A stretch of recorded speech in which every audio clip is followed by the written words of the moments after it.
जी हां दोस्तों, अब वक्त आ चुका है उस मुकाबले का जिसका इंतजार हर भारतीय समर्थक बेसब्री से कर रहा है। भारतीय टीम ने T20 विश्व कप 2026 के सुपर 8 चरण में अपने दूसरे मुकाबले में जिम्बाब्वे को करारी शिकस्त देकर एक बार फिर से अपनी दावेदारी मजबूत कर दी है। यह जीत केवल 2 अंक हासिल करने भर की नहीं थी, बल्कि आत्मविश्वास को फिर से ऊंचाई देने वाली जीत थी। इससे पहले सुपर 8 के पहले मुकाबले में साउथ अफ्रीका के खिलाफ मिली हार ने भारतीय टीम की राह थोड़ी कठिन कर दी थी। उस हार ने अंक तालिका का समीकरण उलझा दिया था और सेमीफाइनल की राह धुंधली नजर आने लगी थी। लेकिन जिम्बाब्वे पर मिली शानदार जीत ने एक बार फिर तस्वीर को साफ कर दिया है। अब सारी निगाहें भारतीय टीम के सुपर 8 चरण के तीसरे और अंतिम मुकाबले पर टिकी है, जहां सामना वेस्टइंडीज से होने वाला है। यह मुकाबला साधारण नहीं है, यह केवल एक और मैच नहीं, बल्कि करो या मरो की जंग है। अंक तालिका की स्थिति साफ संकेत दे रही है कि जो भी टीम इस मुकाबले को जीतेगी वही सेमीफाइनल में कदम रखेगी और हारने वाली टीम का सफर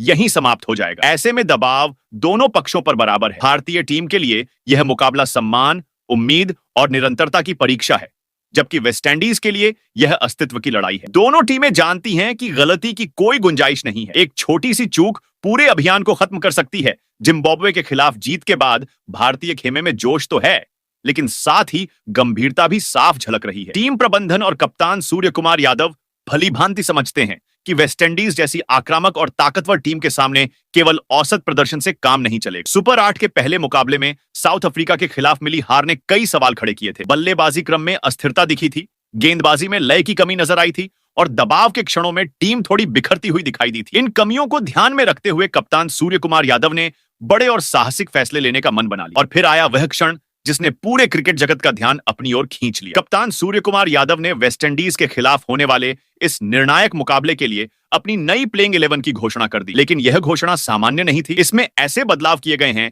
जिन्होंने सबको चौंका दिया है। पिछले 2 मुकाबलों में जो खिलाड़ी अपने बल्ले या गेंद से प्रभाव नहीं छोड़ पाए थे, उन्हें बाहर का रास्ता दिखा दिया गया है। यह फैसला भावनाओं के आधार पर नहीं, बल्कि कठोर विश्लेषण और टीम की जरूरतों को ध्यान में रखकर लिया गया है। घोषणा से पहले टीम के भीतर कई दौर की बैठकें हुई, रणनीति पर लंबी चर्चा हुई, विरोधी टीम की ताकत और कमजोरियों का सूक्ष्म अध्ययन किया गया। कप्तान सूर्य कुमार यादव ने स्पष्ट संदेश दिया कि इस मुकाबले में केवल वही खिलाड़ी उतरेंगे जो मानसिक रूप से पूरी तरह तैयार हों और दबाव झेलने की क्षमता रखते हों। जब नई प्लेइंग 11 सामने आई तो यह साफ हो गया कि भारतीय टीम अब पहले से कहीं अधिक संतुलित, आक्रामक और रणनीतिक रूप से मजबूत दिखाई दे रही है। इस नई प्लेइंग 11 में बल्लेबाजी क्रम को अधिक स्थिरता देने की कोशिश की गई है। मध्य क्रम में ऐसे खिलाड़ियों को मौका दिया गया है जो परिस्थिति के अनुसार खेल की गति बदल सके। गेंदबाजी आक्रमण को भी अधिक धारदार बनाया गया है ताकि वेस्टइंडीज के विस्फोटक बल्लेबाजों को शुरुआत से ही दबाव में रखा जा सके। कप्तान सूर्य कुमार यादव ने यह स्पष्ट कर दिया है कि इस मुकाबले में रक्षात्मक सोच के लिए कोई स्थान नहीं है। भारतीय टीम जीत के इरादे से मैदान पर उतरेगी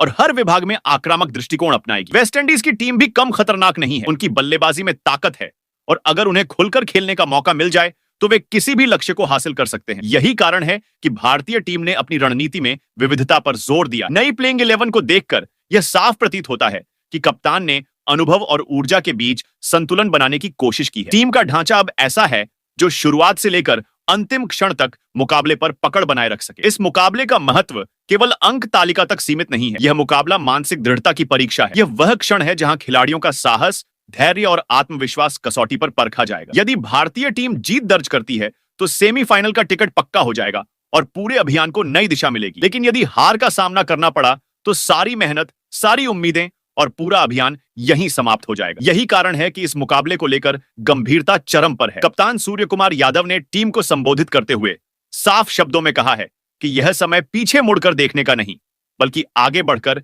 इतिहास रचने का है। नई प्लेइंग 11 केवल नामों का बदलाव नहीं, बल्कि सोच में बदलाव का प्रतीक है। यह संदेश है कि भारतीय टीम दबाव से घबराने वाली नहीं, बल्कि दबाव को चुनौती देने वाली टीम है। अब पूरा देश उस निर्णायक क्षण की प्रतीक्षा कर रहा है जब भारतीय टीम मैदान पर उतरेगी। स्टेडियम में गूंजते नारों के बीच करोड़ों उम्मीदों का भार लिए खिलाड़ी जब मैदान पर कदम रखेंगे, तब हर गेंद, हर रन और हर विकेट सेमीफाइनल की दिशा तय करेगा। यह मुकाबला केवल 2 टीमों के बीच नहीं, बल्कि इरादों, आत्मविश्वास और संकल्प के बीच होगा। भारतीय टीम ने अपनी तैयारी पूरी कर ली है। नई प्लेइंग 11 के साथ रणनीति तय हो चुकी है और अब केवल मैदान पर उतरकर उसे अंजाम देना बाकी है। आने वाले कुछ घंटे यह तय करेंगे कि भारतीय अभियान नई ऊंचाइयों तक पहुंचेगा या यहीं थम जाएगा। रोमांच अपने चरम पर है और इतिहास लिखे जाने को तैयार है। तो दोस्तों, जिम्बाब्वे के खिलाफ सुपर 8 चरण के दूसरे मुकाबले में शानदार जीत हासिल करने के बाद भी भारतीय टीम ने चौंकाने वाला फैसला लिया है। आमतौर पर लगातार जीत के बाद टीमें अपनी संयोजन में ज्यादा छेड़छाड़ नहीं करती, लेकिन इस बार कहानी थोड़ी अलग है। कप्तान सूर्य कुमार यादव ने साफ संकेत दे दिया है कि यह समय प्रयोग का नहीं बल्कि निर्णायक तैयारी का है। आने वाला मुकाबला साधारण नहीं बल्कि ऐसा संघर्ष है जो सीधे सेमीफाइनल की दिशा तय करेगा। यही वजह है कि टीम की प्लेइंग 11 में बड़े और अहम बदलाव किए गए हैं, जिनका मकसद केवल एक है, टीम को हर विभाग में और अधिक संतुलित, आक्रामक और प्रभावशाली बनाना। इस विशेष वीडियो में हम विस्तार से चर्चा करेंगे कि आखिर किन खिलाड़ियों को अंतिम एकादश से बाहर रखा गया है और किन नए चेहरों को मौका देकर टीम की ताकत को नई धार दी गई है। कप्तान सूर्य कुमार यादव ने जिन खिलाड़ियों पर भरोसा जताया है वह केवल नामों का बदलाव नहीं बल्कि सोच और रणनीति का परिवर्तन भी है। बल्लेबाजी क्रम को अधिक स्थिर और लचीला बनाने की कोशिश की गई है ताकि परिस्थितियों के अनुसार खेल की गति बदली जा सके। वहीं गेंदबाजी आक्रमण को भी अधिक पैना बनाने पर जोर दिया गया है,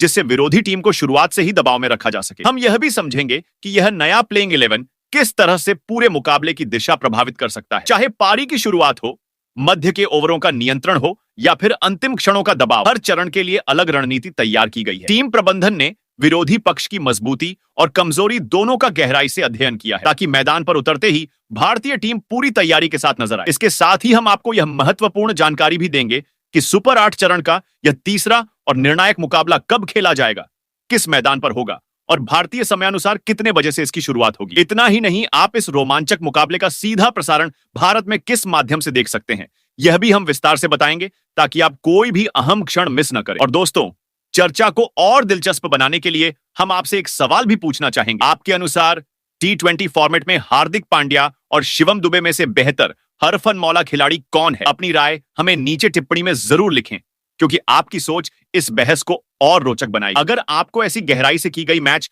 विश्लेषण और टीम से जुड़ी हर ताजा जानकारी पसंद आती है तो इस वीडियो को लाइक जरूर करें और हमारे चैनल संजू क्रिकेट को सब्सक्राइब करना न भूलें। इससे आपको आने वाले हर मुकाबले, हर रणनीति और हर प्लेइंग 11 की जानकारी सबसे पहले मिलेगी। तो आइए दोस्तों, अब बिना समय गंवाए इस खास चर्चा की शुरुआत करते हैं। तो चलिए दोस्तों, अब आपको विस्तार से बता देते हैं कि भारत और वेस्टइंडीज के बीच होने वाला यह बड़ा मुकाबला कब, कहां और कैसे देखा जा सकता है। यह सुपर 8 चरण का अहम मुकाबला 1 मार्च दिन रविवार को खेला जाएगा। भारतीय समय के अनुसार मैच की शुरुआत शाम 7 बजे से होगी। यह मुकाबला कोलकाता के ऐतिहासिक मैदान ईडन गार्डन क्रिकेट स्टेडियम में आयोजित किया जाएगा। यह वही मैदान है जहां अक्सर बड़े मुकाबलों में शानदार माहौल देखने को मिलता है और दर्शकों का उत्साह मैच को और भी रोमांचक बना देता है। अब बात करें कि आप इस मुकाबले को लाइव कैसे देख सकते हैं। अगर आप टीवी पर मैच देखना चाहते हैं तो इसका सीधा प्रसारण स्टार स्पोर्ट्स नेटवर्क के सभी संबंधित चैनलों पर किया जाएगा। वहां आपको हिंदी और अन्य भाषाओं में कमेंट्री का विकल्प भी मिलेगा, जिससे आप अपनी पसंद की भाषा में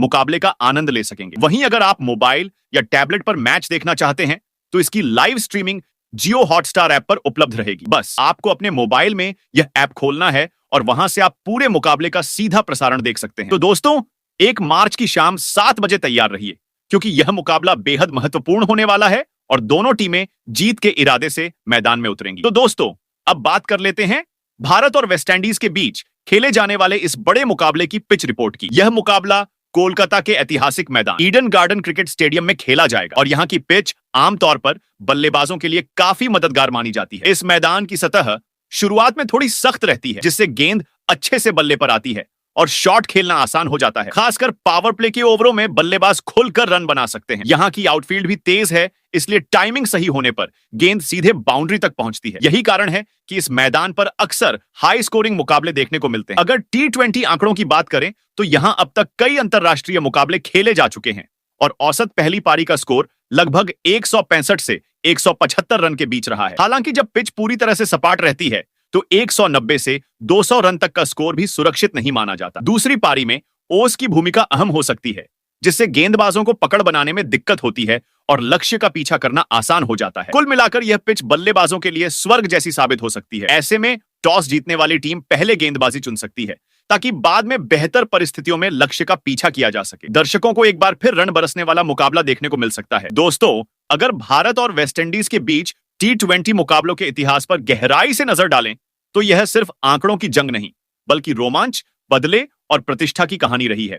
अब तक दोनों टीमों के बीच कुल 30 T20 अंतरराष्ट्रीय मुकाबले खेले जा चुके हैं। इनमें भारत ने 19 मैचों में शानदार जीत दर्ज की है, जबकि वेस्टइंडीज ने 10 मुकाबलों में बाजी मारी है और एक मैच बिना किसी नतीजे के समाप्त हुआ। यानी कुल मिलाकर लगभग 63% मुकाबलों में भारत ने जीत हासिल की है, जो इस प्रतिद्वंद्विता में उसकी मजबूती को दिखाता है। लेकिन जैसे ही बात T20 विश्व कप की आती है, तस्वीर थोड़ी बदल जाती है और मुकाबला और भी ज्यादा दिलचस्प हो जाता है। विश्व कप के मंच पर वेस्टइंडीज ने कई मौकों पर भारत को कड़ी टक्कर दी है। दोनों टीमें पहली बार साल 2009 में आईसीसी टूर्नामेंट में आमने सामने आई थी। यह मुकाबला लंदन के ऐतिहासिक लॉर्ड्स क्रिकेट ग्राउंड में खेला गया था, जहां वेस्टइंडीज ने भारत को 7 विकेट से हराकर बड़ा झटका दिया था। इसके बाद 2010 के विश्व कप में भी वेस्टइंडीज ने भारत को 14 रनों से मात देकर यह साबित कर दिया कि बड़े मंच पर वह किसी से कम नहीं है। भारत को T20 विश्व कप में वेस्टइंडीज के खिलाफ पहली और अब तक की इकलौती जीत 2014 में मिली थी, जब भारतीय टीम ने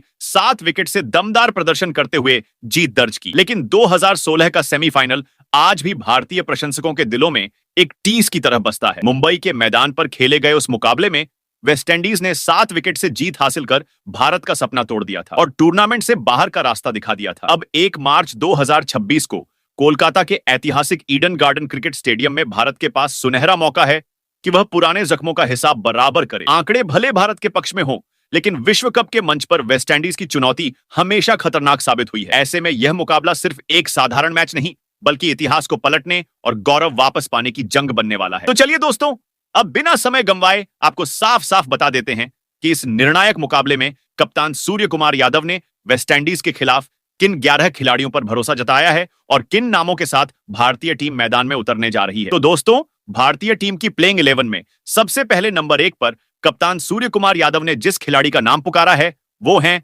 हमारे अपने अभिषेक शर्मा। जी हां, वही अभिषेक जिनका बल्ला कभी तोप बन जाता है और कभी कभी छुट्टी पर चला जाता है। टूर्नामेंट की शुरुआत में तो उनका बल्ला ऐसा शांत था जैसे उसने मौन व्रत रख लिया हो। पहले 4 मुकाबलों में बेचारे कुल मिलाकर 15 रन ही बना पाए। फैंस सोचने लगे कि शायद बैट में बैटरी डालनी पड़ेगी, लेकिन फिर आया जिम्बाब्वे वाला मुकाबला और वहां अभिषेक ने ऐसा गियर बदला कि गेंदबाजों को समझ ही नहीं आया कि ये वही खिलाड़ी है या कोई नया अवतार। सिर्फ 30 गेंदों में 55 रन ठोक दिए, 4 चौके 4 छक्के, मतलब पावर प्ले को उन्होंने पिकनिक स्पॉट बना दिया। गेंद हवा में ज्यादा दिख रही थी और जमीन पर कम। उस पारी के बाद तो उनका आत्मविश्वास भी वापस आ गया और फैंस की मुस्कान भी। अब वेस्ट इंडीज के खिलाफ मुकाबला है तो उम्मीद यही रहेगी कि अभिषेक शुरुआत से ही गेंदबाजों की क्लास लगा दे। अगर उनका बल्ला चल गया तो स्कोरबोर्ड ऐसे भागेगा जैसे किसी ने उसमें रॉकेट लगा दिया हो। 43 T20 मैचों में 1367 रन, 2 शतक और 9 अर्धशतक बता रहे हैं कि भाई साहब में दम तो है, बस मूड बनना चाहिए। तो दोस्तों, भारतीय टीम की प्लेइंग 11 में नंबर 2 पर कप्तान सूर्य कुमार यादव ने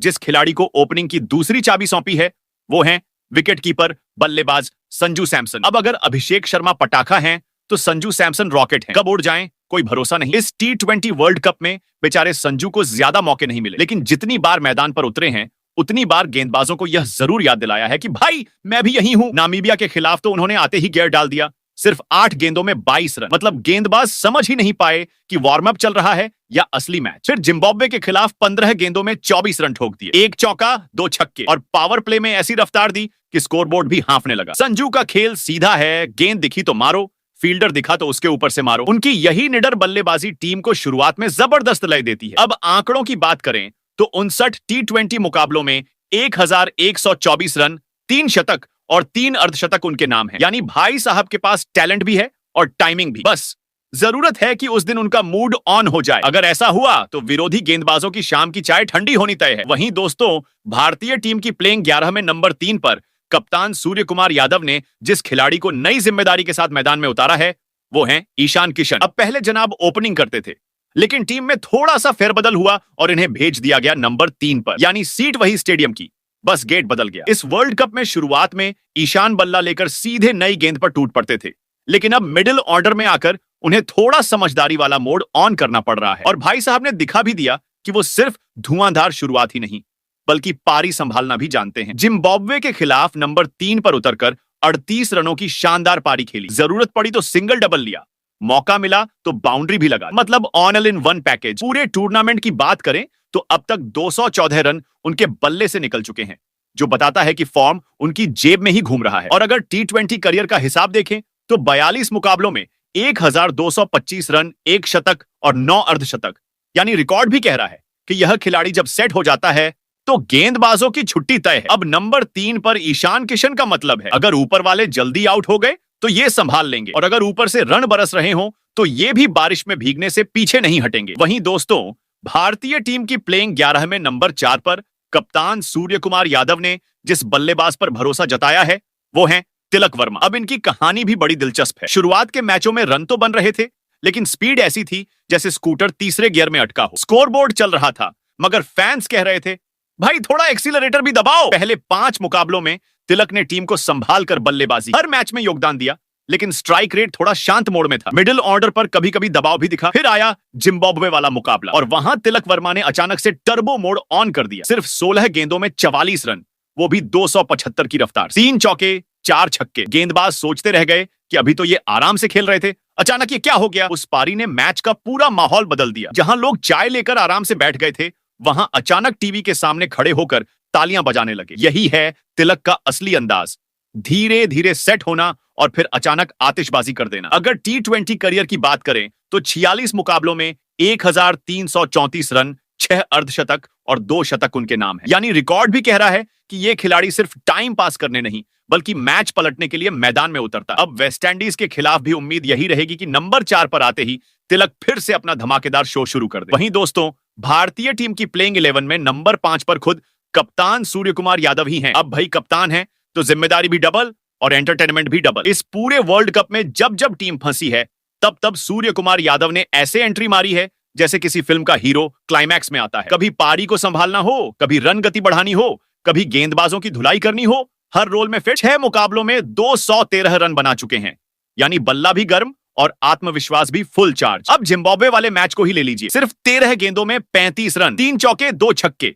गेंदबाज सोचते रह गए कि फील्ड सेट करें या भगवान को याद करें। उनकी उस छोटी लेकिन तूफानी पारी ने मैच का रुख पूरी तरह बदल दिया। स्कोरबोर्ड की रफ्तार ऐसी बढ़ी कि दर्शकों को पलक झपकाने का भी मौका नहीं मिला। सूर्य कुमार यादव की खास बात यह है कि वो परिस्थिति देखकर गियर बदल लेते हैं। जरूरत पड़े तो एंकर बन जाते हैं और मौका मिले तो आतिशबाजी शुरू कर देते हैं। T20 करियर के आंकड़े भी कमाल के हैं। 110 मुकाबलों में 3243 रन, 25 अर्धशतक और 4 शतक। मतलब रिकॉर्ड भी कहता है कि ये खिलाड़ी सिर्फ रन नहीं बनाता, मैच की दिशा बदल देता है। वेस्टइंडीज के खिलाफ भी नजरें नंबर 5 पर टिकी रहेंगी, क्योंकि जब कप्तान का बल्ला चलता है तो विरोधी टीम की रणनीति हिल जाती है। वहीं दोस्तों, भारतीय टीम की प्लेइंग 11 में नंबर 6 पर कप्तान सूर्य कुमार यादव ने जिस खिलाड़ी को मैदान में उतारने का फैसला किया है वो है टीम के असली मसाला पैकेट, हार्दिक पांड्या। अब अगर मैच में ड्रामा चाहिए, एंटरटेनमेंट चाहिए और थोड़ा सा सस्पेंस भी चाहिए तो हार्दिक का होना जरूरी है। इस पूरे वर्ल्ड कप में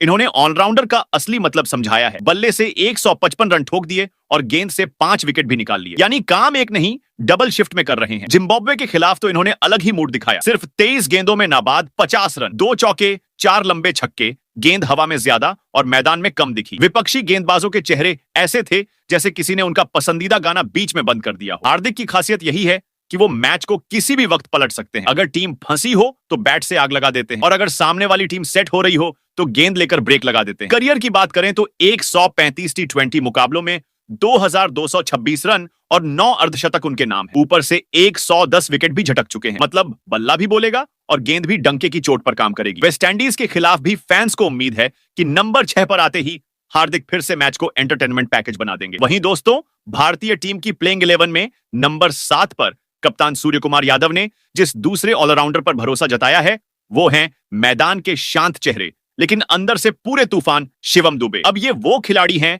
जो दिखते बड़े सीधे साधे हैं, लेकिन जैसे ही बल्ला हाथ में आता है गेंदबाजों की धड़कनें तेज हो जाती हैं। इस T20 वर्ल्ड कप में शिवम दुबे ने अपनी भूमिका बिल्कुल साफ रखी है। नीचे आओ, तेजी से रन बनाओ और विपक्षी टीम का गणित बिगाड़ दो। अब तक वो 158 रन ठोक चुके हैं, और वो भी ऐसे वक्त पर जब टीम को रफ्तार की सख्त जरूरत थी। कई बार तो ऐसा लगा कि स्कोर थोड़ा अटक रहा है, तभी दुबे आए और सीधे लंबा शॉट लगाकर बता दिया, भाई मैं आ गया हूं। इनकी खासियत यह है कि दबाव में भी चेहरे पर घबराहट नहीं आती। बड़े शॉट खेलने में बिल्कुल नहीं हिचकते, और मजेदार बात यह है कि सिर्फ बल्ले से ही नहीं गेंद से भी काम चला देते हैं। इस वर्ल्ड कप में 3 विकेट भी अपने नाम कर चुके हैं, यानी जरूरत पड़ी तो गेंद लेकर भी कहानी बदल सकते हैं। अगर इनके करियर पर नजर डालें तो 61 T20 मुकाबलों में 914 रन और 31 विकेट इनके नाम है। साफ है, शिवम दुबे सिर्फ टीम का हिस्सा नहीं बल्कि पूरा पैकेज है। बल्ला भी, गेंद भी और मैच का मूड बदलने की ताकत भी। वहीं दोस्तों, भारतीय टीम की प्लेइंग 11 में नंबर 8 पर कप्तान सूर्य कुमार यादव ने जिस तीसरे ऑलराउंडर पर भरोसा जताया है वो हैं अक्षर पटेल। अब अक्षर पटेल वो खिलाड़ी हैं जिनकी गिनती मैदान पर चुपचाप लेकिन घातक ऑलराउंडर के तौर पर होती है। अगर आपको लगे कि उनके नाम के पीछे कुछ नहीं है तो एक बार उनकी गेंदबाजी देख लीजिए। मिडिल ओवरों में रन की धारा को रोकना और विकेट निकालना इनकी आदत में शामिल है। इस T20 वर्ल्ड कप में उन्हें ज्यादा मौके नहीं मिले, लेकिन जब भी मौका मिला अक्षर ने टीम के लिए अपना प्रभाव दिखाया। अब तक 7 विकेट अपने नाम कर चुके हैं और वो भी ऐसे मौके पर जब टीम को नियंत्रण बनाए रखना था। ये खिलाड़ी मैदान पर इतने शांत दिखाई देते हैं कि आप सोचते हैं वाह, इतने शांत और फिर भी कितने खतरनाक। उनकी गेंदबाजी से विपक्षी बल्लेबाजों के पसीने छूट जाते हैं और रन बनाना उनके लिए आसान नहीं रहता। भले ही बल्ले से उनका योगदान सीमित रहा हो, लेकिन अक्षर पटेल अपने बल्ले से भी टीम के लिए उपयोगी साबित हुए हैं। अब तक उन्होंने लगभग 700 रन बनाए हैं और कभी कभी उनके बल्ले से निकले शॉट्स विपक्षी टीम को झकझोर देते हैं। उनकी इस संतुलित ऑलराउंड क्षमता ने उन्हें टीम इंडिया के लिए बेहद महत्वपूर्ण खिलाड़ी बना दिया है। अगर उनके T20 करियर आंकड़ों की बात करें तो अक्षर पटेल ने 91 T20 मुकाबलों में 93 विकेट चटकाए हैं। यानी उनके हाथ में गेंद हो या बल्ला, मैच का रुख पलटने की ताकत उनमें हमेशा मौजूद रहती है। वहीं दोस्तों, भारतीय टीम की प्लेइंग 11 में नंबर 9 पर कप्तान सूर्य कुमार यादव ने बाएं हाथ के तेज गेंदबाज अर्शदीप को जगह दी है। जी हां, अर्शदीप वो खिलाड़ी हैं जो पावर प्ले में विकेट चटकाने के लिए मैदान पर आते ही विपक्षी बल्लेबाजों के लिए खौफ पैदा कर देते हैं। इस T20 वर्ल्ड कप में अर्शदीप ने अब तक 5 मुकाबले खेले हैं और सिर्फ 5 मैचों में ही 8 विकेट लेकर अपनी गेंदबाजी की ताकत का नमूना दिखा दिया है। अर्शदीप की गेंदबाजी इतनी तेज और सटीक होती है कि बल्लेबाज सोचते हैं भाई ये कौन सा तूफान लेकर आया है। उनके ओवर में एक झटके में रन रुक जाते हैं और विकेटों की झड़ी लग जाती है। पावर प्ले में विपक्षी टीम की हालत तो वैसी हो जाती है जैसे कोई झटके में मिक्सर चला दे। अगर अर्शदीप सही लाइन और लेंथ पर गेंदबाजी करेंगे तो वेस्टइंडीज के बल्लेबाजों की नींद उड़ जाएगी और भारतीय टीम आसानी से मैच में दबदबा बना सकती है। ऐसे खिलाड़ी जो तेज गेंदबाजी और नजाकत का सही मेल दिखाते हैं टीम इंडिया के लिए बेशकीमती हैं और मैच का रुख पलटने में उनकी अहम भूमिका होती है। वहीं दोस्तों, टीम इंडिया की प्लेइंग 11 में नंबर 10 पर कप्तान सूर्य कुमार यादव ने जसप्रीत बुमराह को जगह दी है। जी हां, बुमराह वो खिलाड़ी हैं जिनकी गेंदबाजी देखकर बल्लेबाजों की नींद उड़ जाती है। उनकी सटीक यॉर्कर और किफायती ओवर ऐसी होती है कि बल्लेबाज सोचते हैं भाई ये गेंद कहां से आ गई। पावर प्ले हो या डेथ ओवर, बुमराह किसी भी समय विकेट चटका सकते हैं और मैच का रुख पलट सकते हैं। इस T20 वर्ल्ड कप में बुमराह ने अब तक 7 विकेट लेकर अपनी ताकत का परिचय दिया है। उनकी लाइन और लेंथ इतनी सटीक है कि बल्लेबाज शॉट खेलने की हिम्मत भी नहीं जुटा पाते। बुमराह के T20 करियर की बात करें तो उन्होंने 92 मैचों में 114 विकेट चटकाए हैं, जो उन्हें भारत के सबसे खतरनाक और भरोसेमंद गेंदबाजों में शुमार करता है। मैच के दौरान जब बुमराह गेंदबाजी के लिए आते हैं तो विपक्षी बल्लेबाजों की हालत वैसी हो जाती है जैसे कोई बिजली गिरा दे और टीम इंडिया को फायदा तुरंत मिल जाता है। वहीं दोस्तों, टीम इंडिया की प्लेइंग 11 में नंबर 11 पर कप्तान सूर्य कुमार यादव ने कुलदीप यादव को मौका दिया है। जी हां, कुलदीप यादव वो स्पिनर हैं जिनकी गेंदबाजी देखकर बल्लेबाज सोचते हैं अरे भाई ये घुमाई वाली गेंद कहां से निकल आई। मिडिल ओवरों में कुलदीप का खेल कुछ ऐसा होता है कि रन की धारा रुक जाए और विकेट की घंटी बज जाए। इस T20 वर्ल्ड कप में कुलदीप यादव को ज्यादा मौके नहीं मिले, लेकिन जब भी उन्होंने गेंदबाजी की है विपक्षी बल्लेबाजों की हालत जैसे उलझन में आ जाती है। उनकी स्पिन, बदलाव और गुगली इतनी चतुराई से आती है कि बल्लेबाज कभी कभी सोचते रह जाते हैं। कुलदीप की खासियत यह है कि वह टीम को ब्रेक थ्रू दिलाने में माहिर है। अगर उनके T20 करियर आंकड़ों की बात करें तो कुलदीप यादव ने 95 विकेट अपने नाम किए हैं। उनकी किफायती और चालाक गेंदबाजी भारत के लिए किसी भी मैच में बड़ी ताकत साबित होती है और बल्लेबाज उनके सामने पसीने पसीने हो जाते हैं। तो दोस्तों, वेस्टइंडीज के खिलाफ टीम इंडिया की प्लेइंग 11 ऐसी दिखेगी, ये सोचकर ही मजा आ जाता है। आपको क्या लगता है कौन सा खिलाड़ी इस प्लेइंग 11 में होना चाहिए था और किसे कप्तान सूर्य कुमार यादव को मौका देना चाहिए था?